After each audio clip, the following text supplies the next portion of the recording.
Okay, everyone, welcome back. Gives us great pleasure to introduce Sara here, who's going to give us a talk on functional lenses. So without further ado, please grab a seat and enjoy the talk.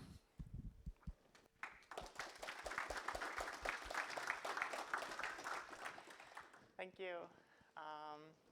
It's great to see a lot of people here. I'm excited to do this. I was very nervous earlier, but I'm feeling better now. So we're going to be talking about, like it says, functional lenses through a practical lens, which you have no idea how long and hard I tried to come up with a better play on words or something, but this is what we're going with. So please bear with me. So starting off, I guess I'll just talk real briefly about who am I. My name is Sara. I'm Max Lambda on Twitter, if you want to check me out there. When did I first get into FP? I guess it's around 2 or 3 years ago. I was working in a .NET shop doing C#, and somewhere on the internet I read that there was this thing called Haskell, and that it's cool in various ways. So I took a look at it. I started doing one of the tutorials that's out there, and it was pretty much love at first sight.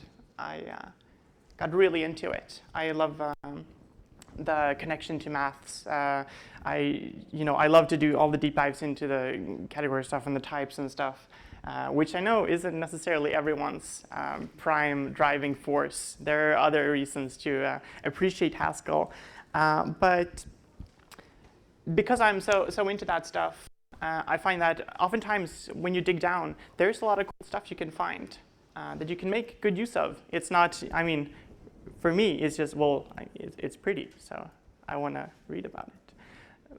But there's good stuff too. So I'm kind of, sometimes I try to be in the business of going there, seeing all the pretty stuff, and then find out, okay, this stuff seems useful, so let's bring it back and talk about it, and try to convert it into a more digestible format. So that's what I'm going to be trying to do today. So let's set up some expectations. We'll be talking about lenses or optics more generally. So what are we not going to do, though?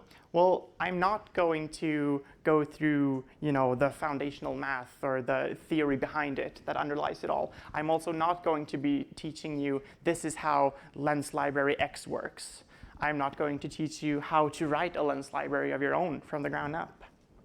What I am going to do is to focus on kind of the broad principles behind it, the motivating examples, or the essence of it all, if you will, so that when you, after this talk, think, oh, well, this sounds kind of interesting, and it doesn't sound as scary as I thought. So when you go to look at whatever library you're interested in whatever language you're interested in, because I know not everyone here writes Haskell for a living at your day job, but optics exists more generally than in Haskell.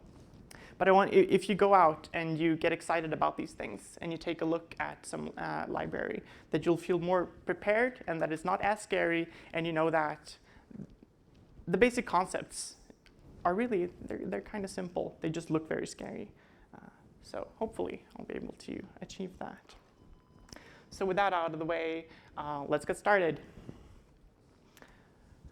So when we first start learning functional programming, there's this process we go through where before we were writing these loops, right? All the for loops and while loops and whatnot. But then when we start learning FP, we kind of stop writing those loops and we replace them with calls to these higher order functions like map, filter, reduce. In Haskell, we usually call it fold. But you can call them whatever. But yeah, we replace a lot of our loops with calls to these functions. And a first natural question would be, why would you want to do that? Why not use loops? What's wrong with them? Or what do we gain by switching to this other thing? And I think there's probably a ton of reasons here. I'm going to list 2 of them. So the first one being that, it's more declarative a lot of the time. With declarative, of course, referring to how if you were to write a for, you would do the whole song and dance with, first let's declare the counter, the index variable, and then make sure that we check this condition, and then we do some stuff, and then we increment the counter, and you all know this. the plumbing of imperative loops. But instead we can just say, oh, we want to filter and we want to get all the odd numbers. And that's fine. But that's not what I'm going to focus on mostly on today. Instead, I'm going to be talking about this other reason, which I think is really cool, is that it lets us work with values instead of special syntax. So what do I mean by that? Well, if you, at least in most languages, if you have a for loop, that's just kind of a thing that's built into the language. It's very static in a way. You can't take this loop that you wrote and assign it to a variable. You can't take it and give it to your friend. Well, you can like copy it and paste it somewhere else. But the loop itself, the structure, the like essence of the loop, it's baked into the background of the language. You can't reuse it easily. So yeah, that's one of the main reasons why we would want to use values instead of special syntax. And I think there's a whole bunch of stuff you could talk about. Yeah, it gets easier to reuse. And when you can pass, if you turn a loop into a function and you can pass that function to another function and then functions everywhere, things become more generic, they become easier to reuse. It can get a little, there's some initial mental overhead learning to, you're just figuring it out, understanding how it all works. There is some learning there to do, absolutely. But we do get a lot more generic functions, and they do become easier to reuse. And it's kind of a wonderful cycle, I think. So the topic for today is going to be lenses, but also their cousin prisms. So what did this initial little tangent have to do with this? Well, I would say that lenses and prisms, they're really all about turning things into values that normally we would not think of as values. And again, this is a really powerful concept because it lets us reuse things and write combinators in an extremely cool and reusable way. But first, we're going to talk briefly about, so what do we mean with values? What kind of values do we have? And I would say that really there's just two kinds of values. However, because we're programmers, I'm going to cheat and start counting at 0, because in most languages we have these kind of primitive values, the integers and the booleans and the characters and so on. But with that out of the way, the first type, of course, would be product types, which we know in Haskell as our record types or our tuples. In other languages, we might see them as structs or classes with instance fields. And what do all of these have in common? Well, the main thing is that when you have a product type, really what you have is you kind of have a list of types. You have a list of these are all the things that are present in values of this type. So to make it more concrete, if you have a tuple of an integer and a boolean, then you know that there's going to be one integer and there's going to be one boolean, and there's always going to be one of each. You're never going to like suddenly not find one. And yeah, that's kind of the core idea. You always know you have this specific list of what you have. And the other case is, of course, sum types, which aren't as ubiquitous in other languages, although I know they're kind of getting there. More and more languages are adding case classes or discriminated unions, or you can even kind of encode them in interfaces in more object-oriented languages. But what's the unifying thing here? Well, where a product type was a list of all the values that you have present, you could think of a sum type as a list of all the possible cases you have present. So the canonical example would probably be the optional type, right? Maybe in Haskell, where for a given type, say integer, if you have maybe integer, it's not the case that you always know that you have an integer. You know that either you have the empty case or you have the integer. So you have these two disjoint things, and you know it's going to be one of them, but you don't necessarily know which one. And of course, there could be more than two cases. And of course, we can combine these in all sorts of wonderful ways, which is, it's the modular compositional nature of FP that we all love so much. So we were going to talk about turning things into values. So the first thing we're going to talk about turning into values is the concept of getters and setters. Because in a lot of languages, the concept of a getter and a setter, it can be kind of, it can be syntaxy. We have properties in some languages. But first, if we're going to turn these into a specific value, we need to ask ourselves, when can we do a get or a set on a value? And it turns out that, well, we can do this precisely when what we have is a product type. If you want to be able to both get a value out from a structure, but also put it back in, if you want to be able to do both of these things, you need to know that that thing is always in there. So you need to have some sort of product type where one of the values present is of the desired type. Again, making it concrete with a tuple of a Boolean and an integer. Of course, you can get the integer out and you can set the integer because you know that in such a tuple, there will always be an integer. It will always have a home there, if you will. And so we say that a lens is, well, at least one way of looking at it is, a lens is a value that encodes the fact that something is a product type. And so it kind of, this is the way in which it captures the notion of a getter and a setter as a value. And you will note that here I don't really say, I say what it does kind of. It encodes this fact, but exactly what is it? And I'm not going to focus too much on that here because there are many multiple ways of encoding a lens as an actual value. You can do it as just a pure record which has the getter function and the setter function. And as long as they follow the rules and are sensible getters and setters, then that is a perfectly reasonable implementation of a lens. There are more efficient or more esoteric or more composable or more whatever ways of encoding it though. And I don't know, maybe you've heard words such as von Laerhoven lenses or profunctor optics. And these are all just different ways of kind of capturing this in ways that can look very intimidating. I think most of us, the first time we went to HaskellX and looked up some lens library and we saw the type signatures, it's like, what is this? What is this? How does this even if you know that this has something to do with getters and setters, it's very unclear. How does this correlate? But it's all, the looks are deceiving.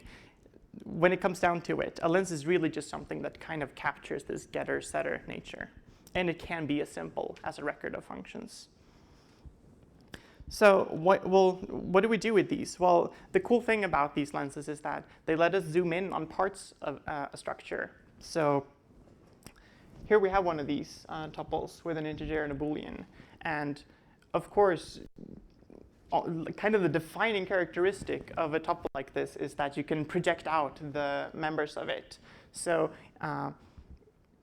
lenses kind of come in here because they let you do this in a way, encoding it as a value. So you can say that, I know there is a bool in there, just give it to me and I'm going to do stuff with it and then I can put it back if I want. But of course, if a product type is of multiple types, you can zoom in on different parts of it. So we can have many different lenses for the same type that focus in on different parts of the structure. As long as you know that the part is always there, then of course you can zoom in on it and do stuff with it, right? Because it's right there. Of course I can do things with it. So some examples of lenses that exist in the wild. Well, like you saw, you can zoom in on the second element of a tuple. That's pretty simple. And in that case, maybe you would even think this is trivial. I know how to get things out of a tuple. That's very easy. Why would we need this weird thing for that? But we can do some more interesting things too. You can focus in on the ID of a database table row, for example, or some other part of a table row. You could get the email address of a user,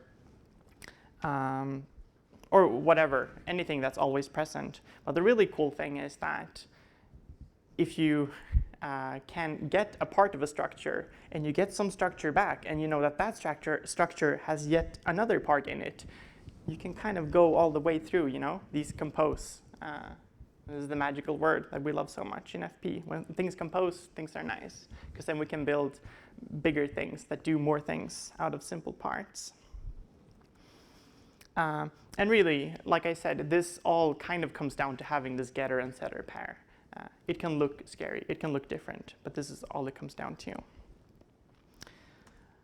So another thing we're going to be talking about turning into a value today is the notion of pattern matching. Oh, by the way, I think we all really enjoyed Simon's talk earlier about pattern matching. It was really interesting. We'll get another view on them here. So one question we'll ask is, when can we pattern match on something? Well, if you want to pattern match, there better be some kind of, you want to figure out some information, right? If you have your maybe type, and you want to know, you need to have the case where it's empty and the case where it has something. There needs to be some difference between them or you wouldn't care. And so like we talked about before, this is kind of the defining characteristic of a sum type, right? If you have a list of possible scenarios that you might be in, then pattern matching is the tool that we use a lot of the time for kind of figuring out where we are and what to do in the different cases. And so similar to how a lens encodes the fact that something is a product type, you could say that a prism is a value that encodes the fact that something is a sum type.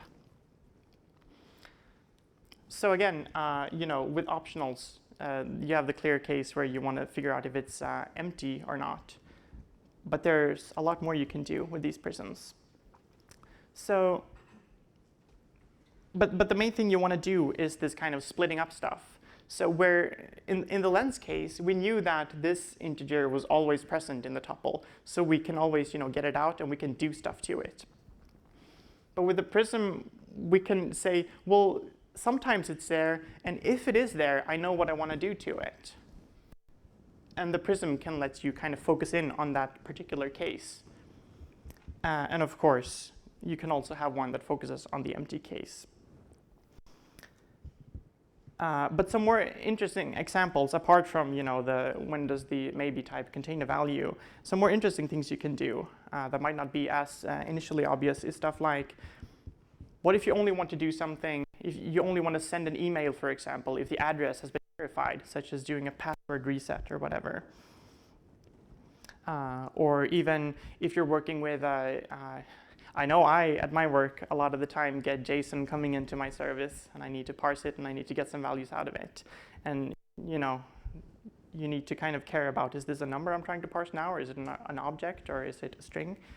So prisms can come in very handy then, because if you know that, well, I think this should be a string, so when it is a string, I'm going to do this stuff. Then a prism can let you kind of focus in on that case and say that, well, yeah, if it was a string, what would you do? Tell me, and we'll make it work. And the other side of this, of course, when we pattern match, that's one part of it. If we want to figure out what part are we in, we do a pattern match, we get into the part. But you can go the other way around too. If you know that you have an integer, you can very easily turn this into maybe integer, right? Because you just put it in the maybe box, so to speak. And so there's this bidirectional quality to it, where if you have this big composite type which captures a bunch of different cases, then each one of those cases is clearly enough information to have a value of the type, right? And so this also kind of captures the idea of a constructor. And so these values, these prisms, just like a lens could be represented by a pair of a getter and a setter, a prism could be represented by a pair of a pattern match function which says, if this is the thing that was in there, then I want to do this to it. If you can also provide a constructor function that if I have something that would correspond to one of these cases, I can just kind of inject that into the larger type. It's like if you have specific information, you can turn that into less specific information. If I, for example, have a chair, I can say very easily, I have a chair or a truck. It's kind of trivially true. And so these prisms let us capture both the notion of pattern matching and constructors. And like I alluded to, these things compose, which is really cool. But not only do lenses compose with lenses and prisms compose with prisms, it's even the case that they compose together to form some kind of super optic. It has a more formal name. But basically, this kind of corresponds to something that I think is very intuitive, which is that if you have some user and the user has contact info. And the contact info can be an email address or a phone number. And the email address can be verified or not verified. Then you can kind of intuitively see that if I have a user, sometimes it has a verified email address. This is a possible case. So there should be some sort of Prismy thing here, right? And there is, and you can get to it by just combining these facts that you know. If I go one level in to get the contact info, and then I match on that to get the email part, and then I match on that to get the verified part, and if all that's true, then I want to do stuff to it. And so, again, if all you could do was get elements out of a tuple, that wouldn't be all that interesting, right? Well, I don't know, maybe it would still be aesthetically pleasing somehow, but not necessarily something you'd want to introduce into your code base. But the fact that they compose in this really cool way, I think it's a really powerful concept, and it lets you do some really cool stuff. So, which I will illustrate briefly here. So this will be the only code that you'll see in these slides, and I think most people here should be somewhat familiar with Haskell, but you don't necessarily have to understand exactly what the code does. I just want you to kind of look at the shape of it to see how it changes when we use these concepts. So what we're going to be doing is we're going to have one of these customers, and we only want to send an email to the customer if it has a verified email address in its contact info. It has a list of different contact info. So initially, we might have something like this. You know, we have this send function, which just says it sent the email, but that's fine. But then if we get a customer and we want to do this sending, usually we would have to kind of traverse through this whole list of the contact info, then we'd have to pattern match on the contact info, and then, you know, if it was the email contact, then we want to match on that too, and if it was verified, then we want to send the email, otherwise do nothing, otherwise do nothing. And there's a whole lot of matching and do nothing here. There's really only this line here, I think, that is sort of interesting, that does the thing that we want to do. And so what if we could just write it like this instead, where we just say, I want to traverse through the contact info, and for each of them, if it's an email contact, and if that email contact is verified, then we send the email. And this kind of ties back to what we talked about with loops versus these higher order functions, these faults, where we can kind of focus more on saying exactly what we want to do and get rid of a lot of the surrounding ceremony of wrapping and unwrapping. Similarly, for this kind of a long-standing embarrassing problem with Haskell is the record updates, which can be notoriously noisy and boilerplatey. So say that you have a billing address for the customer, and you want to get to the street part of that and update the street number, because, I don't know, they moved down the street. Maybe you can think of better examples. But usually this can be kind of painful, right? Because you have to unwrap, and each step you need to keep the intermediate variables because you need to build it all together later too. And really the only thing we care about is that the new number here should be 17. That's really the only thing we want to do. So it feels really silly that we have all of these other lines here. And I mean, you can write this a little more tersely. And there are various approaches to it. But so if we use these lenses and prisms, we can kind of just reduce it down to saying, well, we have this customer here, and we want the billing address, and we want to get the street from that, and we want to get the number from that. And we just want to set it to 17. And I think this is really cool in the way that it gets rid of all the non-essential parts. You just say what you want to do. And again, it's okay if you don't understand exactly what is this ampersand, or what is this squiggly thing here at the end, or this traverse of exactly what does that do, what are these weird underscores. I just kind of want to show how the shape of the code can change here when you do this. However, one question you might ask though is, well, where did all the code go? Where did these lenses and prisms come from? Don't you still have to write all this code? And well, not really. You can if you want, and I will say that even if you did have to write all of your lenses and prisms by hand, it would still be kind of cool, because you'll remember we talked about how One of the advantages of having a value is that a value you can save in a variable. You can pass it around. You can define it once and refer to it in many places. And that is a really big benefit because this pattern matching that we're doing here, you can't really, it's just syntax, right? It's baked into the language. But this here, this chain of contact info, each email contact verified, this is just a function in the end. And functions are simple values that you can use over and over again as much as you want. However, it's even better than that because no, you don't have to write this code yourself usually.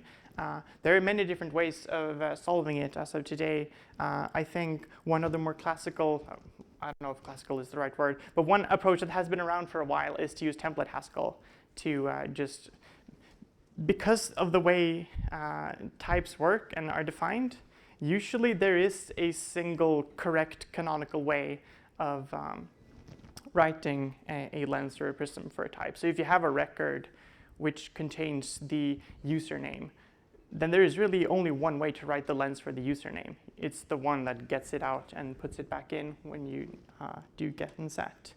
So there are good principled ways of generating this code. Another slightly more modern version is using something called generic lenses, which uses the generic API. At which point you don't even need to, so when you use template Haskell, of course, you have to say, oh, now we want to invoke this sort of meta-programming to generate all these lenses and prisms. When you use stuff like generic lenses, you can just kind of say, I wish there was a lens for a field named this. And then it's kind of similar to using reflection APIs in something like Java, except it's type safe and it compiles and it'll tell you if it's wrong. And it's really cool. I've used it a little bit at work even now too, and we've been pretty happy with it so far. So to recap, what have we learned today? Well, we talked about how in FP we love to turn syntax into values. Working with values is really cool. We love it because values are easy to manipulate, they're easy to pass around, they're easy to reuse, they make it easy to write generic code. And lenses and prisms are great ways of turning certain things into values. For prisms, we learn how to turn getters and setters into values. For prisms, we turn pattern matching and constructors into values.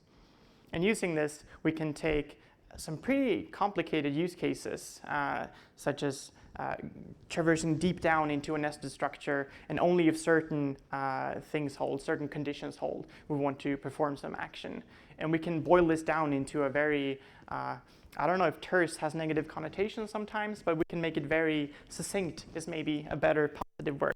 We can focus a lot on what it is we want to do. We can make it more declarative. And they compose in really nice ways. So what lies beyond here, I'm sure if you have looked at some of these libraries before, you're aware that there are more types of optics than lenses and prisms. This is very true. There's a whole family of optics. So there is a broader world out there. And I'm sure if you go out and start exploring it, you'll run into a lot of stuff that wasn't covered here. There's traversals and folds, for example, are really common. And I'm not going to talk too much about them today. I guess I will allude to them a little bit by saying another way of looking at a lens is something that kind of, in a structure, asserts that there is exactly one of something in there. So if for your user, you have the lens that focuses on the contact info part of it, it says that there is exactly, I can find exactly one contact info list in there. For a prism, on the other hand, you might be saying that I can find 0 or 1. I might not find it. But if I do, I'm going to find exactly 1. And of course, we know that 0 and 1 aren't the only numbers, right? There's another number. Which one is that? Many, right? Yeah, the 3 numbers, 0, 1, and many. So then you get into stuff like folds, which are similar values that encode other concepts. And a fold kind of says that I can find zero or many of this. So there are even more things you can do. And I kind of cheated a little bit earlier by using this traversal thing here. This is really talking about traversals, which is stuff that you can get when you compose lenses and prisms in certain ways. So the type of optic that you have, it changes depending on what things you're composing together. But I still kind of want to say that there's all these other things out there that I didn't cover now. However, I think if you understand these concepts, if you understand the concept of in this thing I can find 0 or 1 or many of this thing, and if I can find one of these and then that has some other thing, I can, snake my way through the structure and go many levels deeper.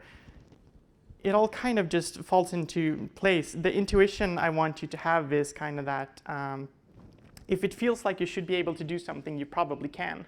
If you know that somewhere in here there is a thing, I know it's in there, then you can probably write a lens for it. If you know that sometimes it's there, it's probably a prism. If there could be multiple of it, it's probably a fold. And you'll even get into cases where if it's 0 or 1, well, that also matches 0 or many, right? It's just that the many happens to be 1 in this case. So some of these definitions are kind of overlapping too.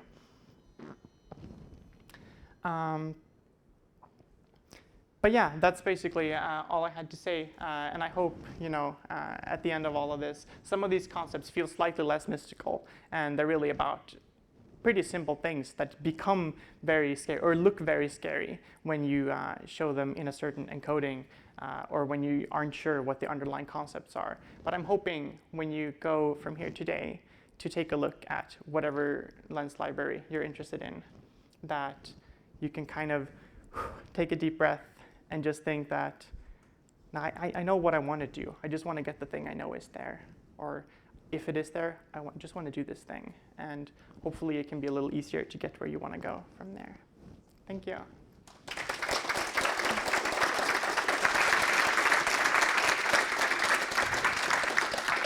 Fantastic stuff. I'm sure there's lots of questions. Don't be shy. Yeah. Okay, thank you for the talk. I never thought I'd understand what lenses and prisms are for. I guess there's from how you talked about lenses that they zoom into things. I was wondering if there was a similar physical metaphor for prisms. The one that I can sort of come up in my mind, it was like prisms diverge things. Is that right? That's where it comes from? Yeah. So usually if we learned optics in physics, you think of prisms as, we have this ray of light coming in and then it splits up into the rainbow. And usually when we talk about prisms in FP, we're more interested in going the other way around when we have the rainbow and we want to focus in on a particular part of it. But because it goes both ways, even for prisms in physics. So I don't know, I was kind of struggling a little bit with that, with coming up with good terminology. I know there is a lot of, in various lens libraries, there are a lot of concepts that are named after physics optic stuff. And you can have some really funny moments where I've had a few cases where I read some word in the lens library documentation and I'm like, oh, what is this? And then I Google it. And then I read the physics optics definition of it.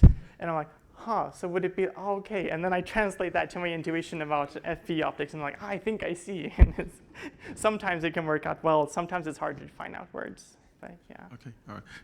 My second question is about the updates, where you update, I don't know if record is the correct term. Mm-hmm. And usually in such cases, you don't want the old value around. And I know enough that you can have the, essentially, is that called a space leak? Do optics kind of take care of the fact that update, the old value isn't necessary anymore? I know there's a linear Haskell. Is there? I think linear types are the what kind of take care of only used once. Is there something similar going to be behind the scenes that gets rid of the old value? So usually when you do an update, I guess we can take a look at. I'm not sure, are you referring to that we keep these, that we assign these old values here? The next slide. Okay, let's see. Yeah, here. That one. So the previous street number, Hmm. you obviously don't need, it's not valid anymore. Right. Would that still be alive somewhere in memory? Well, I would say probably no, although, I am not an expert on GHC's garbage collector, so I'm not sure what the exact nuances of that are, but, if the old number isn't in scope anymore and no one cares about it, then I trust GHC to, or the Haskell runtime to, at some point, just get rid of it for me. So yeah, I usually don't have to worry about that.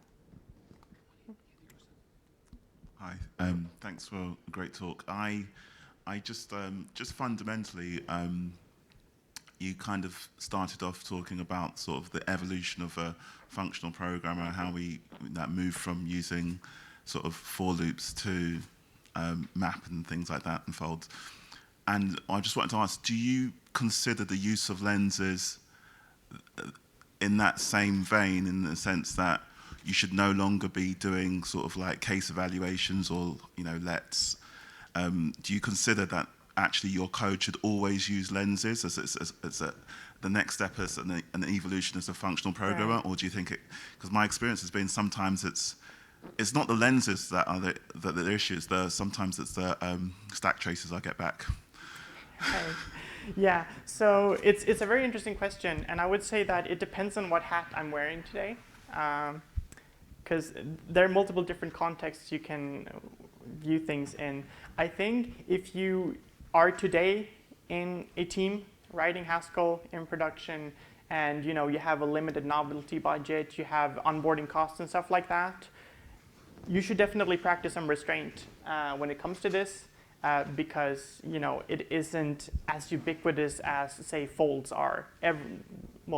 Everyone in Haskell knows what folds are, or at least it's something that you learn very early on, and it's ubiquitous throughout the standard library. Lenses are not at that point yet. If I'm allowed to put on a slightly more, futuristic, optimistic hat, do I think that in the future that might be the case? Maybe. It's hard to say. There's definitely a lot that needs to be done in terms of providing better error messages and having better ergonomics. There's a lot of effort being done into writing good tutorials and guides on how these things work. I think maybe one of these years we'll have a profunctor in the base library, and then maybe that will help things too. So I would say, as of today, you should not, feel bad if you write case something of. You should not feel bad. That is not, an anti-pattern. It's not imperative, if you will. It's really cool, and you should do it when it makes sense. So it's kind of use your best judgment. I think optics are really cool. They solve some problems really elegantly, and if you kind of learn their language, it's a wonderful world to live in, I think. But yeah, use your best judgment on how fast to go, depending on what your current situation is.